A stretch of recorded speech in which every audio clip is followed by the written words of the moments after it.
Illustration 10 देखते हैं। Commencement date, X limited commence कर रही है न्यू कंस्ट्रक्शन प्रोजेक्ट को विच जिसका फाइनेंस किया गया है बोरोइंग से। जो की डेट्स दे दी गई हमको वो ये है 15 मई 2021 के दिन लोन का इंटरेस्ट जो है रिलेटिंग टू द प्रोजेक्ट वो स्टार्ट हो गया है, मतलब इंटरेस्ट लगना चालू हो गया लोन का।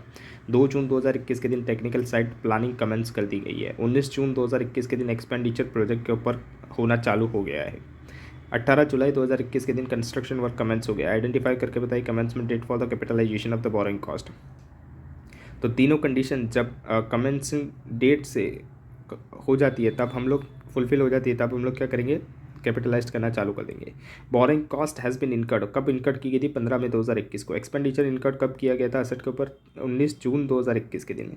एक्टिविटी जो कि ज़रूरी होती है प्रिपेयर करने के लिए asset for the intended use वो कब थी, सेल्स के लिए इंटेंडेड यूज़ या तो सेल्स के लिए 2 जून 2021 की दी गई थी। तो कमेंसमेंट डेट क्या होगी, तो डेट जहाँ पर तीनों कंडीशन सेटिस्फाइड हो जाती है वो कब है, तो 19 जून 2021 के दिन तीनों कंडीशन सेटिस्फाइड हो रहे थे तो हम यहाँ से कैपिटलाइज करना चालू कर देंगे। इलस्ट्रेशन 11 देखते हैं। ए सब्सिडरी या तो जॉइंट कंट्रोल एंटिटी या तो एसोसिएट फाइनेंस कर रही है construction of the qualifying asset with the inter company loan. यहाँ पर सब्सिडरी है जो वो फाइनेंस करिए क्या, कंस्ट्रक्शन के लिए क्वालिफाइंग एसेट्स को इंटर कंपनी लोन के तौर पे। आर द बोरिंग कॉस्ट, क्या जो बोरिंग कॉस्ट इनकर्ड की गई है on the inter company loan capitalised in the separate financial statement, क्या उसको सेपरेट फाइनेंशियल स्टेटमेंट में कैपिटलाइज्ड करना पड़ेगा ऑफ द सब्सिडी के सेपरेट फाइनेंशियल स्टेटमेंट में, या तो जॉइंट कंट्रोल बोल लो आप एंटिटी या तो एसोसिएट के अंदर। तो यहाँ पर सॉल्यूशन में देखेंगे यस जो बोरिंग कॉस्ट है उसको कैपिटलाइज करना पड़ेगा जितने एक्सटेंट तक एक्चुअल कॉस्ट को इनकर्ड किया गया है सब्सिडरी के द्वारा, या तो आप बोलो जॉइंट कंट्रोल एंटिटी या तो एसोसिएट के द्वारा। टेस्ट योर नॉलेज देखते हैं। Question number 1, marine transport limited वो ऑर्डर कर रही है 3 ship for its flat on 1 अप्रैल 2020 के दिन। यहाँ पर वो पे डाउन कर रही है पेमेंट 25% का of the contract value each of the ship out of the long term borrowing. 25% का जो कॉन्ट्रैक्ट है वो किससे किया जा रहा है, तो लॉन्ग टर्म बोरिंग्स जो है उससे किया जा रहा है, शेड्यूल बैंक से जो ली गई है लॉन्ग टर्म बोरिंग्स। जो डिलीवरी है कमेंसमेंट की वो कब हो रही है, फाइनेंशियल ईयर 2027 के अंदर। ऑन 1 मार्च 2022 के दिन जो शिप बिल्डिंग है वो इन्फॉर्म किया जा रहा है कि वो कमेंस हो रहा है उसका प्रोडक्शंस ऑफ द 1 शिप, मतलब एक शिप का प्रोडक्शंस कमेंस कब हो रहा है 1 मार्च 2022 के दिन। देयर इज़ नो प्रोग्रेस, और कोई प्रोग्रेस नहीं है दो अदर शिप का। मरीन ट्रांसपोर्ट लिमिटेड जो है वो प्रिपेयर करिए financial statements for the financial year basis के ऊपर। एडवाइस करके बताइए क्या परमिसिबल होगा मरीन ट्रांसपोर्ट लिमिटेड के लिए ताकि वो कैपिटलाइज कर पाए उसकी बोरिंग कॉस्ट को फॉर द फाइनेंशियल ईयर 31 मार्च 2021 के अंदर और 31 मार्च 2022 के लिए। आंसर देखते हैं। As per the para 5 of the Ind AS 23 के हिसाब से क्वालिफाइंग एसेट क्या होती है, तो वो एसेट होती है जो कि ज़रूरी होती है to take the substantial period of the time ताकि वो रेडी हो पाए फॉर इट्स इंटेंडेड यूज़ या तो sales. Para 17 of the Ind AS 23 के हिसाब से जो एंटिटी है वो बिगिन करेगी उसके कैपिटलाइज्ड बोरिंग कॉस्ट को, मतलब बोरिंग कॉस्ट को कैपिटलाइज किया जाएगा as a part of the cost of the qualifying assets on the commencement date. The commencement date क्या होगी, तो कैपिटलाइजेशन डेट होगी जब एंटिटी फर्स्ट मीट कर लेगी फॉलोइंग कंडीशंस को। अगर वो इनकर्ड किया जाता है एक्सपेंडिचर को फॉर द एसेट, बी के अंदर अगर वो इनकर्ड किया जाता है बोरिंग कॉस्ट, सी के अंदर अगर अंडरटेक किया जाता है एक्टिविटी जो कि ज़रूरी होता है प्रिपेयर करने के लिए asset for its intended use या तो सेल्स। जो सिप है वो क्वालिफाइंग एसेट है इसलिए उसके अंदर substantial period of the time for the construction लग रहा है 10। जो रिलेटिंग बोरिंग कॉस्ट है उसको कैपिटलाइज करना पड़ेगा। मरीन ट्रांसपोर्ट लिमिटेड बोरो कर रहा है फंड्स को एंड इनकर्ड कर रहा है एक्सपेंसेस को इन्फॉर्म डाउन पेमेंट के ऊपर कब, 1 अप्रैल 2020 के दिन। जो कंडीशंस है ए एंड बी की वो तो मीट हो रही है, लेकिन जो सी की कंडीशंस है वो मीट कब हो रही है, 1 मार्च 2022 के दिन। इसीलिए तो to only respect to the 1 ship, और वो भी उसमें भी एक ही शिप के लिए कंडीशन मीट हो रही है। Thus there is no capitalisation of the borrowing cost, इसीलिए कोई कैपिटलाइजेशन बोरिंग कॉस्ट की नहीं होगी फाइनेंशियल ईयर 31 मार्च 2021 के दिन। Even during the financial year 2022 31 March 2022 के दिन जो borrowing cost relating to the 1 ship है सिर्फ वही कंस्ट्रक्शंस कमेंस किया जा रहा है कब से, 1 मार्च 2022 से, उसी को सिर्फ कैपिटलाइज करना पड़ेगा। मतलब जो एक शिप का जो कमेंसमेंट हो रहा है 1 मार्च 2022 से, सिर्फ उसी का कैपिटलाइजेशन होगा कब से कब तक का, 31 मार्च 2022 से लेके 31 मार्च 1 मार्च 2022 से लेके 31 मार्च 2022 तक की जो हमारी इंटरेस्ट की कॉस्ट इनकर्ड होगी सिर्फ उसी को हमको कैपिटलाइज करना पड़ेगा 1 शिप के रिलेशंस में। ऑल द अदर बोरिंग से उसको हम लोग को एक्सपेंस की तरीके से ट्रीट करना पड़ेगा। क्वेश्चन नंबर 2 देखते हैं। एक्स लिमिटेड ने has a treasury department, x limited का ट्रेजरी डिपार्टमेंट है जो अरेंज कर रहा है फंड को सारे रिक्वायरमेंट ऑफ द कंपनी के हिसाब से, जिसके अंदर working capital and expansion programmes के भी फंड्स हैं। During the year ended 31 March 2022 के दिन कंपनी जो है वो कमेंट्स कर रही है construction of the qualifying asset and इनकर कर रही है वो फॉलोइंग एक्सपेंडिचर। जो डेट है 1 जुलाई 2021 के दिन 2,50,000 इनकट किया, 1 दिसंबर 2021 के दिन 3 लाख इनकट किया। जो details of the borrowing and interest thereon है वो क्या है, तो लॉन्ग टर्म बोरिंग 10% के हिसाब से एवरेज बैलेंस 10 लाख का है, इंटरेस्ट 1 लाख का है। वर्किंग कैपिटल की लोन 5 लाख की है और इसके ऊपर इंटरेस्ट 65,000 का, टोटल इंटरेस्ट 1,65,000 का और एवरेज बैलेंस 15 लाख का है। कंप्यूट करके बताइए बोरिंग कॉस्ट क्या निकलेगी जिसको हम लोग कैपिटलाइज करेंगे।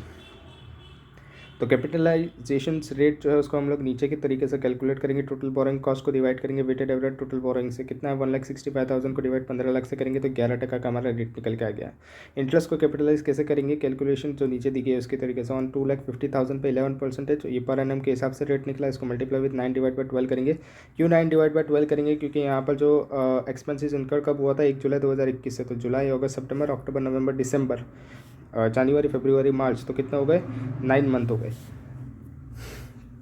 अभी यहाँ पर हमको सीजेशंस मतलब कंप्लीशन दिया नहीं है, तो ऐसा इनकर करते हैं कि अभी तक कंप्लीट हुआ नहीं है, इसलिए 31 मार्च 2022 तक का हम लोग यहाँ पर जो भी इंटरेस्ट है उसको हम लोग रिकॉर्ड करेंगे। और 3 लाख के ऊपर 11% और 4 महीने के लिए होगा, ये 4/12 करेंगे। तो यहाँ पर क्यों 4 करेंगे, तो दिसंबर जनवरी फरवरी मार्च, तो 4 महीने हो गए, तो 4/12 करेंगे तो 11,000 आ जाएगा। तो टोटल इंटरेस्ट का कैपिटलाइजेशन कितना होगा 31 मार्च 2022 के दिन 31,625 हो जाएगा। उसके बाद क्वेश्चन नंबर 3 देखते हैं। एन एंटिटी कंस्ट्रक्ट कर रहा है न्यू हेड ऑफिस बिल्डिंग का कमेंस हो रहा है ऑन द 1 सितंबर 2021 के दिन, जहां पर कंटिन्यू किया जा रहा है टिल 31 दिसंबर 2021 तक।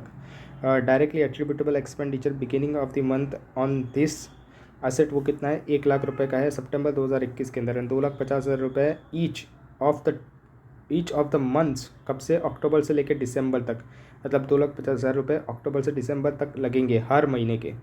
The entity has not taken any specific boring, कोई स्पेसिफिक बोरिंग नहीं लिया गया है फाइनेंस करने के लिए the construction of the asset, लेकिन इनकर्ड किया जा रहा है जो financial cost on the general boring वो हमको दिया गया है ड्यूरिंग द कंस्ट्रक्शन पीरियड का। ड्यूरिंग द ईयर एंटिटी जो है वो इशू कर रही है 10% डिबेंचर जिसकी फेस वैल्यू 20 लाख रुपए की, and had an overdraft 5 lakh रुपए का, जहाँ पर इनकर्ड किया जा रहा है 7,50,000 का इन द दिसंबर 2000, जो इंक्रीज़ हो रहा है 5 लाख से 7,50,000 हो रहा है कब, दिसंबर 2021 के अंदर। इंटरेस्ट जो है वो पेड किया जाएगा ओवरड्राफ्ट के ऊपर 15% के हिसाब से ऑनटिल कब तक 1 अक्टूबर 2021 तक। देन उसके बाद से जो उसका रेट है वो इंक्रीज़ हो जाएगा और 16% हो जाएगा। कैलकुलेट करके बताइए कैसे कैपिटलाइजेशन रेट करेंगे हम लोग।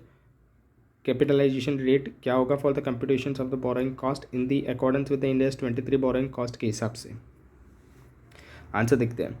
तो सिंस जो एंटिटी है वो जनरल बोरोइंग कर रही है ओनली, हैंस जो फर्स्ट स्टेप होगा वहाँ पर हमको कंप्यूट करना पड़ेगा कैपिटलाइजेशन रेट। कैपिटलाइजेशन रेट जो जनरल बोरोइंग का है एंटिटी का वो हम लोग कैसे निकालेंगे, तो पीरियड कंस्ट्रक्शंस हमको नीचे दिया गया कैलकुलेशन है उसके हिसाब से निकालेंगे। तो finance cost on the 20 lakh कितना निकलेगा, 20 लाख का 10% के हिसाब से डिबेंचर्स इश्यू किए गए थे और ये सितंबर से लेकर दिसंबर 2021 तक का था। यहाँ पर हमको दिया गया था जो 20 लाख थे वो कब से कब तक के थे, सितंबर से दिसंबर तक का था। यहाँ पर सितंबर से दिसंबर तक का था। तो यहाँ पर हमारा इंटरेस्ट कितना निकल के आ जाएगा 66,667 निकल के आ जाएगा। अभी दूसरा इंटरेस्ट किसका है, ओवरड्राफ्ट का है, तो 15% के हिसाब से 5 लाख हमने बोरो किया है, तो ये हमारा कब का निकलेगा, तो सितंबर तक 15% है। फिर अक्टूबर से हमारा क्या हो गया, इंक्रीज़ हो गया है, अक्टूबर से कितना हो गया 16% हो गया है। तो पहले 15% निकालेंगे तो 5 लाख का 15% 6250 आ जाएगा, और फिर इंटरेस्ट 5 लाख का 15% अक्टूबर नवंबर 2 महीने का यहाँ पर आएगा। तो 2/12 करेंगे तो 13,333 आ जाएगा। उसके बाद इंटरेस्ट 16% ओवरड्राफ्ट के ऊपर कितना हो गया यहाँ पर 7,50,000 हो गया, कब, दिसंबर 2021 का। यहाँ पर है दिसंबर 2021 कितना हो गया था 7,50,000 हो गया था दिसंबर 2021 के अंदर। तो वो 7,50,000 का 16% करेंगे और दिसंबर का मंथ है मतलब कि कितना हो गया 1/12 करेंगे तो कितना आ जाएगा 10,000 आ जाएगा। तो total finance cost during the सितंबर से दिसंबर 2021 की कितनी हो जाएगी 96,250 हो जाएगी। Weighted average borrowing cost period कितना आ जाएगा यहाँ पर हमारा, तो 20 लाख को मल्टीप्लाई करेंगे 4 से, प्लस करेंगे 50,000 को मल्टीप्लाई 3 से, मल्टीप्लाई करेंगे 7,50,000 को 1 से और डिवाइड करेंगे 4 से। यहाँ पर बीच में वो प्लस लगाना भूल गया। 50,000 5 लाख को मल्टीप्लाई 3 से करा, प्लस बाय 7,50,000 को मल्टीप्लाई 1 से करा और फिर डिवाइड बाय 4 से करेंगे तो 25,62,500 आ जाएगा हमारा weighted average borrowing cost during the period. इसके बाद देखेंगे कैपिटलाइजेशन रेट, तो total financial cost during the construction period को डिवाइड करेंगे weighted average borrowing during the construction period. तो 96,250 का हमारा इंटरेस्ट लग रहा है टोटल। वो कितने पे लग रहा है? तो 25,62,500 पे, 25,62,500 पे। तो रेट कितना निकल के आया? 3.756% निकल के आ जाएगा। क्वेश्चन नंबर 4 देखते हैं। के लिमिटेड बिगिन कर रहा है construction of the new building at the estimated cost of the 7 lakh रुपए on 1 April 2021। Financial construction of the building जो है वो ऑब्टेन किया जा रहा है कि स्पेसिफिक लोन उसके अंदर 2 लाख रुपए की है, जो कि फाइनेंशियल इंस्टीट्यूशन से ली गई है, जिसका इंटरेस्ट रेट 9% पर एनम के हिसाब से है। कंपनी जो है उसकी अदर आउटस्टैंडिंग लोन्स भी है 7 लाख रुपए की, 9 लाख रुपए की, जिसका 12% और 11% के हिसाब से रेट है। एक्सपेंडिचर इनकर्ड किया गया कंस्ट्रक्शन के लिए अप्रैल 2021, अगस्त 2021 150 2 लाख और वैसे ही जनवरी 2022 के अंदर 1 लाख रुपए तक का है। कंपनी कंस्ट्रक्ट कर रही है बिल्डिंग वॉज कम्प्लीटेड, मतलब कि कंपनी को लग रहा है यहाँ पर कंस्ट्रक्शन ऑफ द बिल्डिंग जो है वो कंप्लीट कब तक हो जाएगी? 31 जनवरी 2022 तक। फॉलोइंग प्रोविजंस हमको दे दिए गए इंडियन टैक्स 23 के हिसाब से, बोरोइंग कॉस्ट के हिसाब से कैलकुलेट करके बताइए इंटरेस्ट कितना हम लोग कैपिटलाइज करेंगे। नेसेसरी जनरल एंट्री भी बताइए कैपिटलाइजेशन कॉस्ट के अंदर बोरोइंग कॉस्ट की in respect of the building 31 जनवरी 2022 के दिन। आंसर देखते हैं। कैलकुलेट करेंगे capitalisation rate borrowing other than the specific borrowing. तो अमाउंट ऑफ द लोन कितनी है? तो 7 लाख 9 लाख, ये हमारी जनरल थी।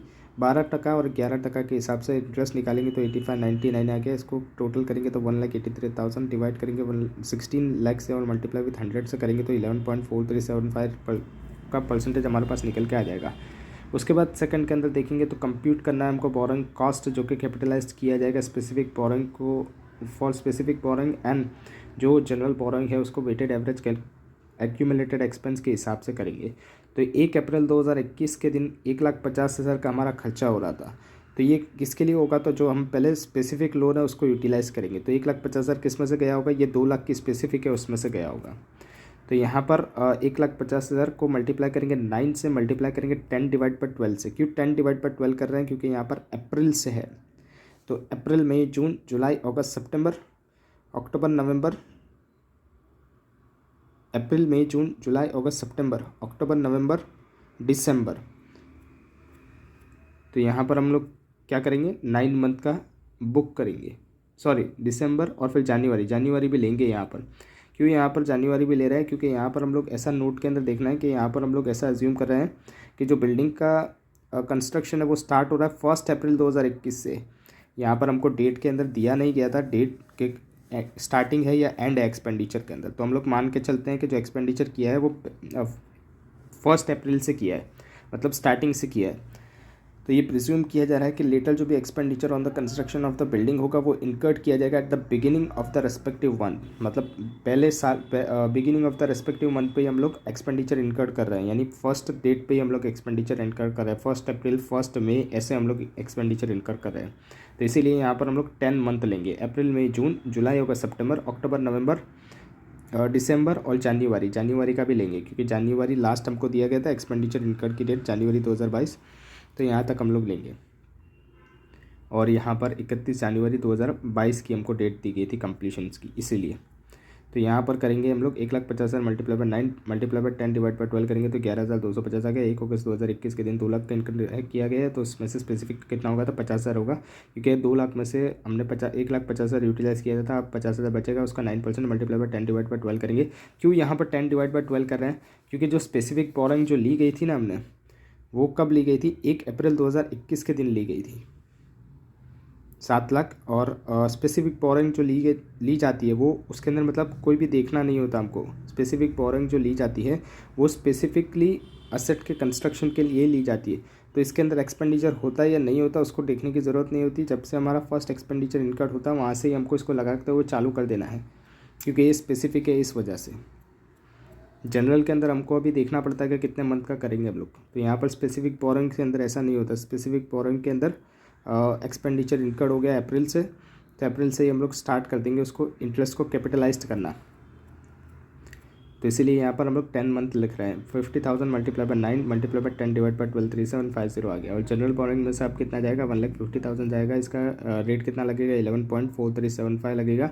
मल्टीप्लाई बाय 6 डिवाइड बाय 12 करेंगे। क्यों यहाँ पर 6 डिवाइड बाय 12, क्योंकि अब यहाँ पर क्या देखेंगे हम लोग, लेटर वाली डेट देखेंगे। मतलब अगस्त का है तो अगस्त से हम लोग कैलकुलेट करेंगे। तो अगस्त, सितंबर, अक्टूबर, नवंबर, दिसंबर, जनवरी, तो कितने हो गए, 6 मंथ हो गए यहाँ पर। तो इसलिए यहाँ पर 6/12 किया तो 857.8.125 आ जाएगा। 1 अक्टूबर 2021 के दिन 3,50,000, ये जनरल में से ही जाएगा, वही रेट लगेगा 11.4375%। 4 डिवाइड बाय 12 करेंगे, क्योंकि अक्टूबर, नवंबर, दिसंबर, जनवरी 4 मंथ का हो जाएगा। वैसे जनवरी का भी कर देना है, जनवरी में सिर्फ एक ही मंथ का हो जाएगा 1 लाख का, तो 953.12 आ जाएगा। टोटल करेंगे तो 37,875 आ जाएगा। टोटल एक्सपेंडिचर जो कि कैपिटलाइज करेंगे बिल्डिंग के अंदर वो कितना होगा, तो 1,50,000 का जो कॉस्ट ऑफ द बिल्डिंग के अंदर कितना आ जाएगा, 1,50,000 प्लस 2 लाख। 1,50,000 प्लस 2 लाख क्या है, तो ये जो भी हमने एक्सपेंडिचर इनकट किया है उसी का टोटल यहाँ पर लिख रहे हैं हम लोग। तो यहाँ पर टोटल कितना आ रहा है, 8 लाख आ रहा है। और उसके अंदर ऐड कर देंगे इंटरेस्ट जो भी कैपिटलाइज करना है वो कितना है, हमने ऊपर से फाइंड आउट किया 37,875।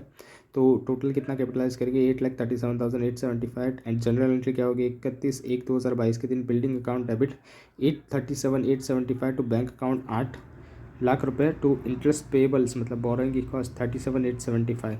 नोट करता है कि अबाउट जनरल एंट्री जो है वो अज्यूम किया जा रहा है कि इंटरेस्ट जो अमाउंट पेड की जा रही है at the end of the year की जा रही है। हेंस इसीलिए तो हम लोग जो इंटरेस्ट पेबल है उसको पास किया है हमने 31/1/2022 के दिन। ऑल्टरनेटिवली अगर जनरल एंट्री को हमको पास करना हो, इंटरेस्ट अगर पेड किया जाता है on the due on the date of the capitalisation, तो उसके अंदर हम लोग क्या करेंगे, तो 31/1/2022 के दिन हम लोग एंट्री कैसे पास करेंगे, building account debit to bank account 8,37,875। ये ऑल्टरनेटिव वे है, इसके तरीके से भी आप कर सकते हो। इसके बाद देखते हैं question number 5। On 1 April 2021 entity एक कॉन्ट्रैक्ट कर रही है for the construction of the building 22 lakh रुपए का। लैंड जो है अंडर द बिल्डिंग उसको रिगार्ड किया गया है सेपरेट एसेट के तौर पर लैंड को देखा जा रहा है and is not a part of the qualifying asset, और वो क्वालिफाइंग एसेट नहीं है। जो लैंड है वो जो बिल्डिंग है वो कंप्लीट की जा रही है at the end of the March 2022 के दिन। During the period following payment हमको दिया गया कॉन्ट्रैक्ट का 1 अप्रैल 2021, 3 जून 2021, यहाँ पर हमको अमाउंट रुपीज़ इन थाउजेंड्स के अंदर दी गई है। टोटल दिया गया है। बोरोइंग जो है ईयर एंडेड 31 मार्च 2022 की हमको नीचे दी गई है 10% 4 year note with simple interest payable annual के हिसाब से है। रिलेटेड स्पेसिफिक प्रोजेक्ट के लिए आउटस्टैंडिंग डेट जो 31 मार्च 2022 का अमाउंटिंग 7 लाख रुपए है। इंटरेस्ट उसका कितना 65,000 का है जो कि इनकर्ड किया गया borrowing during the year. Interest जो इनकम है ऑफ दी 20,000 वो हमने अर्न कर रही है इसी फंड के अंदर से। While they were had in the anticipated payment, मतलब अब हमको पेमेंट नहीं करना था तो हमने क्या कर दिया, इन्वेस्ट कर दिया इसको। और उसमें से हमने कितना पैसा कमाया, 20,000 रुपये कमाए हैं। 12.5% का 10 ईयर नोट का है। 10 ईयर नोट मतलब हमको 10 साल का दिया गया है विद सिंपल इंटरेस्ट पेबल एन्यूअली के हिसाब से दिया गया है। उसका आउटस्टैंडिंग जो बैलेंस है डेट का 1 अप्रैल 2021 के दिन वो कितना अमाउंटिंग है 10 लाख रुपए का दिया गया है। एंड जो remaining unchange during the year है and remain unchange during the year, मतलब कुछ भी चेंज इसके अंदर हुआ नहीं है। एंड 10% 10 ईयर नोट के हिसाब से सिंपल इंटरेस्ट पेबल एन्यूअल के हिसाब से जो डेट का आउटस्टैंडिंग है 1 अप्रैल 2021 के दिन वो अमाउंट कर रहा है 15 लाख रुपए का। एंड जो रिमेनिंग अनचेंज है ड्यूरिंग द ईयर, मतलब कुछ भी इसके अंदर भी चेंज हुआ नहीं है। डिटरमाइन करके बताइए amount of the borrowing cost क्या होगी जिसको हम लोग कैपिटलाइज करेंगे एज पर दी रिलेवेंट इंड एस के हिसाब से। तो यहाँ पर देखते हैं आंसर एज पर दी इंड एस 23 के हिसाब से जो एंटिटी बोरो कर रही है fund specifically for the purpose of obtaining and qualifying asset, तो एंटिटी जो है उसको डिटरमाइन करना पड़ेगा कि अमाउंट कितनी बोरोइंग कॉस्ट के अंदर एलिजिबल है कैपिटलाइज करने के लिए as an actual borrowing cost incurred on that borrowing during the period less जो भी हमने इन्वेस्टमेंट किया था उससे जो भी हमको इनकम रिसीव हुई थी उसको माइनस करते हुए हमको करना है ऑन द टेम्पररी इन्वेस्टमेंट और दोज बोरोइंग्स के ऊपर जो भी हमने किया था उसमें से इन्वेस्टमेंट हुआ था उसको माइनस करते हुए करना है। जो amount of the borrowing cost eligible होती है for capitalisation in case of the fund are borrowed generally, मतलब जनरल पर्पस की बोरोइंग किया गया है तो उसके अंदर कैसे कैपिटलाइज किएंगे हम लोग वो हमको बताना है। Should be determined based on the capitalisation rate के बेसिस के ऊपर एंड एक्सपेंडिचर जो भी इनकर्ड किया गया है क्वालिफाइंग एसेट के ऊपर उसके बेसिस के ऊपर यहाँ पर हम लोग कैपिटलाइज करेंगे। जो कॉस्ट इनकर्ड की गई है उसको फर्स्ट कैसे अलोकेट किया जाएगा स्पेसिफिक बोरोइंग के तौर पे एनालाइज करेंगे हम लोग। एक्सपेंडिचर को डेट दी गई है 1 अप्रैल 2021 के दिन एक्सपेंडिचर 200 का किया। यहाँ पे रुपीज़ इन किसके अंदर है, थाउजेंड्स के अंदर है। 30 जून 2021 के दिन 600 का किया और वैसे ही 31 मार्च 2022 के दिन 200 का किया, टोटल 2200 का किया है। Amount allocated in the general borrowings कितनी आएगी, तो पहले में तो ज़ीरो आएगी। Weighted for the period outstanding zero आ जाएगा। क्यों यहाँ पर ज़ीरो आ जाएगा, क्योंकि 7 लाख जो है वो हमारी स्पेसिफिक थी, 7 लाख हमने स्पेसिफिक बोरोइंग लेके रखी थी। तो स्पेसिफिक वाला तो हमेशा इंटरेस्ट जो भी होता है वो क्या होता है, कैपिटलाइज्ड ही होता है। तो यहाँ पर हम लोग इसको जनरल के अंदर से हटा देंगे। जो 2 लाख का एक्सपेंडिचर है हम ये मान के चलते हैं कि ये हमने 2 लाख का 200 का जो एक्सपेंडिचर हमने किया है ये कहाँ से किया होगा, वो 700 में से किया होगा, मतलब 700 में से 7 लाख में से किया होगा 2 लाख का एक्सपेंडिचर। और 30 जून 2021 के दिन कितना है, 600 का एक्सपेंडिचर किया। अभी हम लोग कितना करेंगे, तो 700 का था हमारा और यहाँ पर हो कितना रहा है, 600 प्लस 200 तो कितना हो गया, 800 हो गया। तो यहाँ पर हम लोग जो 100 लेंगे वो कहाँ से लेंगे, तो वो जनरल में से लेंगे। तो इसके लिए यहाँ पर अमाउंट जो कि एलोकेटेड जनरल बोरोइंग में से कितना आएगा, 100 आएगा। और ये 100 कितने मंथ के लिए होगा, तो यहाँ पर जून के अंदर हमने किया है तो जुलाई, अगस्त, सितंबर, अक्टूबर, नवंबर, दिसंबर, जनवरी, फरवरी और मार्च, मतलब 9 मंथ हो गए। तो 9 डिवाइड बाई 12 करेंगे तो 75 आ जाएगा। वैसे ही दिसंबर के अंदर कितना है, 1200। तो ये 1200 पूरा कितने के अंदर आएगा, 3 मंथ के अंदर आएगा तो 300 हो जाएगा। और मार्च के अंदर तो क्या है, तो 31 मार्च पे ही है, तो यहाँ तो ज़ीरो ही आएगा क्योंकि 200 मल्टीप्लाई बाई 0 डिवाइड बाई 12 करेंगे तो 0 हो जाएगा। तो 375 हमारा वेटेड पीरियड आउटस्टैंडिंग का निकलेगा।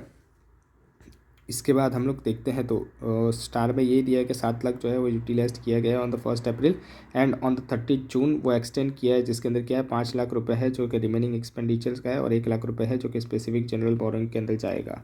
जो मैंने बताया वो ये सब। कैपिटलाइजेशन रेट जो है relating to the general borrowing उसको हम लोग को वेटेड एवरेज बोरोइंग कॉस्ट के हिसाब से हमको एप्लीकेबल करना पड़ेगा, मतलब वेटेड एवरेज के हिसाब से हम लोग को उसको अलोकेट करना पड़ेगा। जो बोरोइंग है आउटस्टैंडिंग ड्यूरिंग द पीरियड के हिसाब से, अदर बोरोइंग जो स्पेसिफिक पर्पस के लिए है उसके हमको ऑब्टेन करना पड़ेगा क्वालिफाइंग एसेट के अंदर। तो कैपिटलाइजेशन रेट कितनी निकलेगी, तो 10 लाख को मल्टीप्लाई करेंगे 12.5% से प्लस करेंगे 15 लाख को मल्टीप्लाई 10% है। क्यों यहाँ पर ऐसे कर रहे हैं हम लोग, तो यहाँ पर हमको दिया गया था कि जो 10 लाख था वो कितना 12.5 पे था और 15 लाख था वो 10 पे था। तो इसीलिए यहाँ पर हम लोग क्या कर रहे हैं, सिर्फ मल्टीप्लाई कर रहे हैं और फिर डिवाइड करेंगे 10 लाख प्लस बाय 15 लाख से, तो 11% का हमारा रेट निकल के आ जाएगा। बोरोइंग कॉस्ट कैपिटलाइज कितनी होगी, जो स्पेसिफिक के ऊपर है वो तो पूरी हो जाएगी 65 की, जो हमको इंटरेस्ट दिया गया था। और जनरल बोरोइंग के अंदर कितना आएगा, 3,75,000 का 11% 41,250 आ जाएगा। टोटल करेंगे 106,250 आ जाएगा। लेस करेंगे इंटरेस्ट जो कि हमने कमा लिया था, कितना था 20,000 रुपये का, तो उसको माइनस कर देंगे तो अमाउंट एलिजिबल कैपिटलाइजेशन 86,250 आ जाएगा। देयरफॉर जो बोरोइंग कॉस्ट कैपिटलाइज होगी वो कितनी होगी, 86,250 की होगी। इसके बाद देखते हैं क्वेश्चन नंबर 6 देखते हैं। ग्रुप पेरेंट कंपनी का पी का, जिसके अंदर 3 सब्सिडरी है, A B C real estate company है, दूसरी बी है वो कंस्ट्रक्शन कंपनी है, तीसरी फाइनेंस कंपनी है। पेरेंट कंपनी के पास कोई ऑपरेटिंग एक्टिविटीज़ नहीं है उसकी खुद से, बट लेकिन वो परफॉर्म्स कर रहा है management functions for the subsidiary का मैनेजमेंट फंक्शन संभाल रहा है parent. Financial activities and the cash management जो ग्रुप के अंदर है वो कोऑर्डिनेट कर रही है सेंट्रल से, मतलब सेंट्रल से सारे ऑर्डर्स आ रहे हैं। फाइनेंशियल कंपनी जो है वो व्हीकल यूज्ड कर रही है by the group solely for raising the finance, मतलब ये जो फाइनेंशियल कंपनी है वो क्या है, financial company is a vehicle, वो व्हीकल के तौर पे है जिसको यूज़ किया जा रहा है बाय द ग्रुप के द्वारा, उसको व्हीकल के तौर पे यूज़ किया जा रहा है ताकि वो लोग फाइनेंस रेज कर पाएँ। All the entities in the groups prepare Ind AS financial statement, सारी एंटिटीज़ ग्रुप के अंदर है वो इंड एएस के हिसाब से फाइनेंशियल स्टेटमेंट बना रहे हैं। फॉलोइंग इन्फॉर्मेशन हमको रिलेवेंट के दिए गए हैं करंट पीरियड 21-22 के लिए। जो रियल एस्टेट कंपनी है उसने क्या किया है, बोरो किया गया है 10 लाख रुपए का विद इंटरेस्ट 7% पर एनम के हिसाब से। Expenditure on the qualifying asset during the period हमको दे दिए गए अमाउंटिंग 15,40,000 का। सारी कंस्ट्रक्शन वर्क जो है वो परफॉर्म किया गया था किसके द्वारा, कंस्ट्रक्शन कंपनी के द्वारा। जो अमाउंट इन्वॉइस की है to the real estate company उसके अंदर 10% का प्रॉफिट मार्जिन है, तो ये हमको हटाना पड़ेगा। पहले देखते हैं रियल एस्टेट का, तो यहाँ पर हम लोग इंड एस 23 के हिसाब से फॉलोइंग ट्रीटमेंट होगी। तो रियल एस्टेट के अंदर पहले देखेंगे तो total interest cost in the financial statement जो है रियल एस्टेट कंपनी की वो कितनी है, 70,000 रुपये की है। और जो expenditure on the qualified asset है वो एक्सीड कर रही है टोटल बोरोइंग को, इसीलिए तो जो total amount of the interest है उसको कैपिटलाइज करना पड़ेगा। यहाँ पर कैसे देख रहे थे हम लोग, तो यहाँ पर ये 10 लाख का 7% कर रहे थे, कितना 70,000, ये 70,000 का इंटरेस्ट कॉस्ट हो गया और क्वालिफाइंग एसेट के लिए लगा गया है ये। तो इसको हम लोग क्या करेंगे, कैपिटलाइज्ड कर देंगे।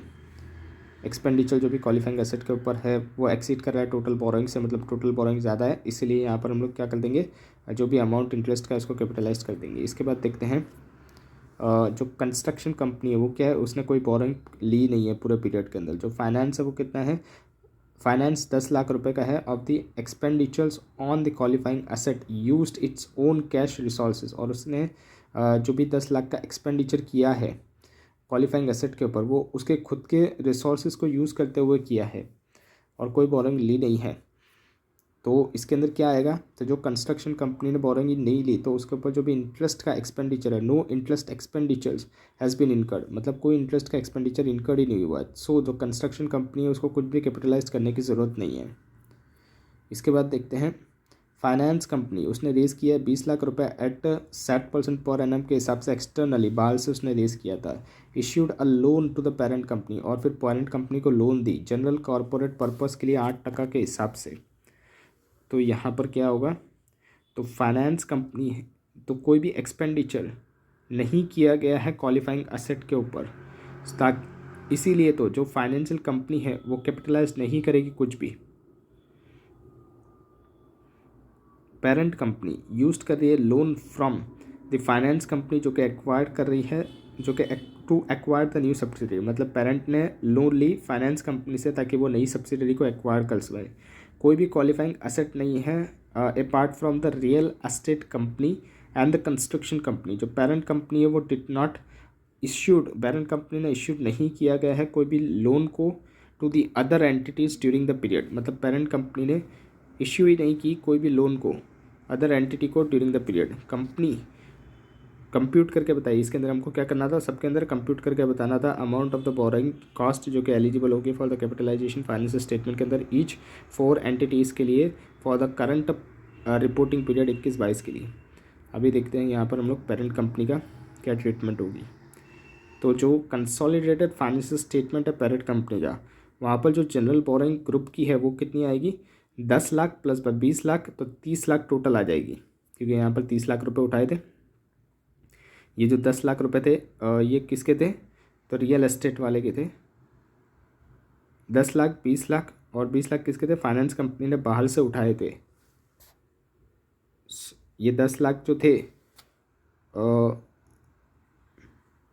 ये 10 लाख किसके थे, तो ये कंस्ट्रक्शन कंपनी, सॉरी फाइनेंस जो रियल एस्टेट वाली कंपनी थी उसने तो क्या किया था, यहाँ पर जो लोन थी 10 लाख की रियल एस्टेट कंपनी ने उठाई थी, वो जो कंस्ट्रक्शन कंपनी थी उसने तो कोई लोन उठाई नहीं थी, उसने तो कैश का यूज़ किया था, तो वो तो हमको लेना नहीं होगा। और बाकी जो फाइनेंस कंपनी थी उसने 20 लाख उठाया था, तो टोटल लोन पेरेंट के अंदर कितनी आएगी, कंसोलिडेट जब हम लोग कर रहे होंगे तब, तो 20 + 10 तो 30 हो जाएगी। ऑल्दो जो पेरेंट कंपनी है वो यूज कर रही है proceed from the loan to acquire the subsidiary, भले ही यहाँ पर जो लोन ली गई है वो सब्सिडरी को एक्वायर करने के लिए ली गई है पेरेंट कंपनी के द्वारा, तो ये जो लोन है ये कैन नॉट बी एक्सक्लूडेड, इसको एक्सक्लूड नहीं किया जाएगा pool of the general borrowings के अंदर, यानी जब हम लोग कंसोलिडेट करेंगे तब। जो टोटल इंटरेस्ट एक्सपेंडिचर है फॉर द ग्रुप वो कितना निकलेगा, तो 30 लाख का 7% करेंगे, क्योंकि यहाँ पर दोनों लोन कितने परसेंट पर थी, 7% के हिसाब से थी। तो 30 लाख का 7% करेंगे तो कितना आ जाएगा, 2,10,000 आ जाएगा। जो total expenditure on the qualifying asset जो है फॉर द ग्रुप उसको भी एड अप करते हुए चलना पड़ेगा, लेकिन इसके अंदर जो प्रॉफिट मार्जिन चार्ज किया गया है किसके द्वारा, by the construction company to the real estate company, तो उसको एलिमिनेट करना पड़ेगा। तो रियल एस्टेट कंपनी के अंदर क्या आएगा, 15,40,000 को डिवाइड करेंगे 1.1 से, क्योंकि 10% का मार्जिन था इसलिए, तो यहाँ पर 14 लाख आ जाएगा। तो यहाँ पर कंस्ट्रक्शन कंपनी का 10 लाख आएगा, तो टोटल हमारा consolidated expenditure on the qualifying asset कितना हो गया, 14 + 10 करेंगे तो 24 का हो जाएगा, और कैपिटलाइजेशन रेट 7% के हिसाब से होगा। तो borrowing cost eligible for the capitalisation कितना होगा, 24 लाख का 7% करेंगे तो 1,68,000 आ जाएगा। अभी यहाँ पर total interest expenditure of the group higher than the borrowing cost eligible for the capitalisation, उसको कैलकुलेट किया जाएगा on the basis of the actual expenditure, जो भी एक्चुअल एक्सपेंडिचर इनकर्ड किया गया है ऑन द क्वालिफाइंग एसेट उसके हिसाब से। देयरफॉर यहाँ पर ओनली 1,68,000 ही कैपिटलाइजेशन होगा।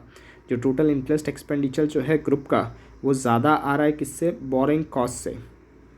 मतलब जो टोटल एक्सपेंडिचर इनकर्ड किया गया है पूरे ग्रुप ने वो ज़्यादा आ रहा है। किससे किससे ज़्यादा आ रहा है? जो भी बोरोइंग कॉस्ट है उससे। जो भी बोरोइंग कॉस्ट एलिजिबल होती है फॉर द कैपिटलाइजेशन, तो वो कैसे आ रहा है? यहाँ पर 30 लाख है और यहाँ पर 24 लाख ही हो रहा है इसलिए। तो यहाँ पर जो भी एक्सपेंडिचर इनकर्ड किया गया ऑन द क्वालिफाइंग असेट, उसको हम लोग क्या करेंगे? पूरा पूरा कैपिटलाइज कर देंगे। तो 1,68,000 को पूरा पूरा हम लोग कैपिटलाइज करते हुए चलेंगे।